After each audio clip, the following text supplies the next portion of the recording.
بسم اللہ الرحمن الرحیم۔ نہ دیکھا کہ نصرت صبر کا انعام ہوتی ہے، نہ سمجھے تھے اطاعت باز سے اکرام ہوتی ہے۔ راہ فتح پہلی شرط ہے، ثابت قدم رہنا، جماعت کا بام رکھنا، جماعت کا بام رہنا۔ اللہ عز و جل کے نام سے شروع جو بڑا مہربان اور نہایت رحم فرمانے والا ہے، اور حضور نبی کریم صلی اللہ علیہ وآلہ وسلم پر بے حد درود و سلام۔ خلیفہ چہارم غریق بحر بلا ابو الحسن حضرت سیدنا علی مرتضیٰ رضی تعالیٰ عنہ کی شان اور مرتبہ بے حد بلند ہے۔ آپ رضی تعالیٰ عنہ طریقت میں شان عظیم اور مقام عرفہ کے مالک ہیں۔ حضرت سیدنا علی مرتضیٰ رضی تعالیٰ عنہ بچپن سے ہی حضور نبی کریم صلی اللہ علیہ وآلہ وسلم کے زیر سایہ رہے۔ یہی وجہ ہے کہ آپ رضی تعالیٰ عنہ حضور نبی کریم صلی اللہ علیہ وآلہ وسلم کی سیرت اور اسوہ حسنہ کا بہترین نمونہ ہے۔ آپ رضی تعالیٰ عنہ کی شان اور فضائل بے شمار ہیں۔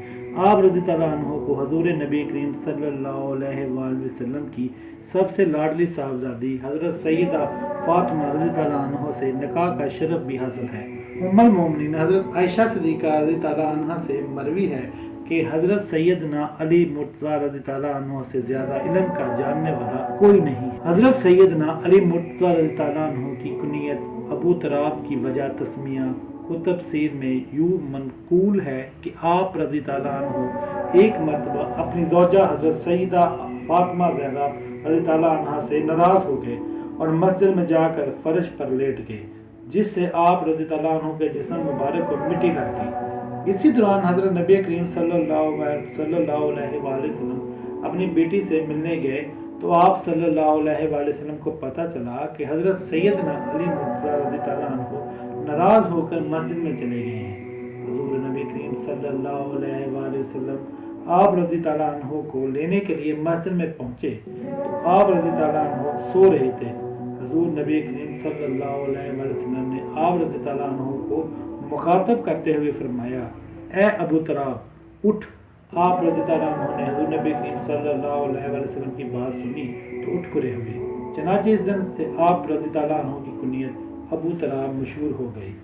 حضرت سیدنا علی مرتضیٰ رضی تعالیٰ عنہ کی کنیت ابو تراب کے سلسلے میں ایک اور روایت کتب سیر میں موجود ہے کہ غزوہ رشیدہ کے سفر کے دوران جب حضور نبی کریم صلی اللہ علیہ وسلم نے اپنے صحابہ کرام رضی تعالیٰ عنہ کو آرام کرنے کے لیے ایک نخلستان میں قیام کرنے کا حکم دیا تو حضرت سیدنا علی مرتضیٰ رضی تعالیٰ عنہ ایک درخت کے نیچے جا کر لیٹ گئے۔ صحرائی مٹی آپ رضی تعالیٰ عنہ کے جسم مبارک پر لگ گئی۔ اسی دوران حضور نبی کریم صلی اللہ علیہ وآلہ وسلم آپ رضی تعالیٰ عنہ کو ڈھونڈتے ہوئے تشریف لائے اور یوں محو خواب دیکھ کر فرمایا، اے ابو تراب اٹھو۔ چنانچہ آپ رضی تعالیٰ عنہ فوراً اٹھ کھڑے ہوئے۔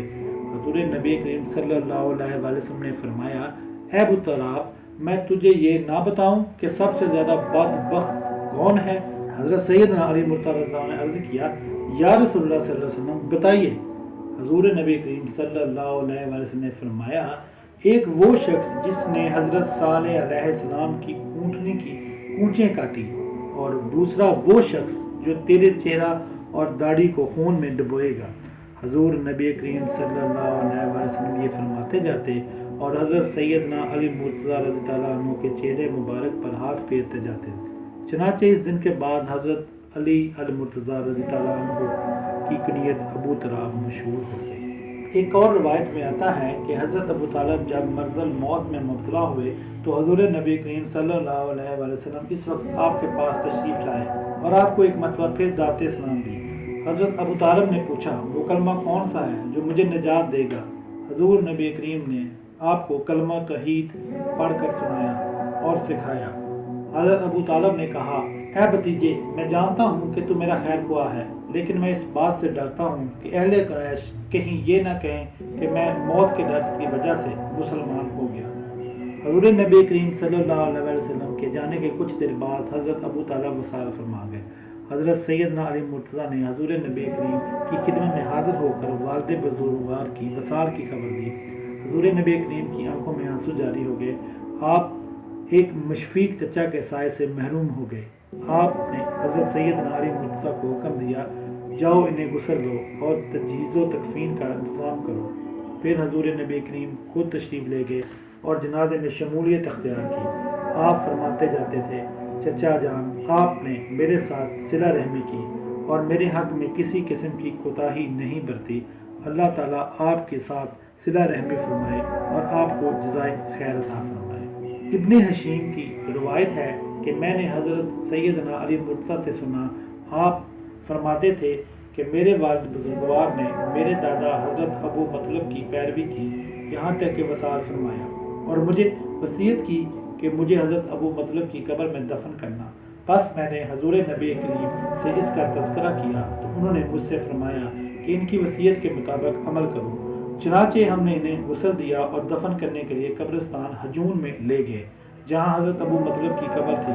میں نے حضرت ابو مطلب کی قبر کو کھود کر اس کا تختہ اٹھایا تو میں نے ان کو اس حال میں دیکھا، ان کا منہ قبلہ رخ تھا۔ میں نے ان کا یہ حال دیکھ کر اللہ عز و جل کی حمد و ثنا کی اور اس تختہ کو دوبارہ رکھ دیا۔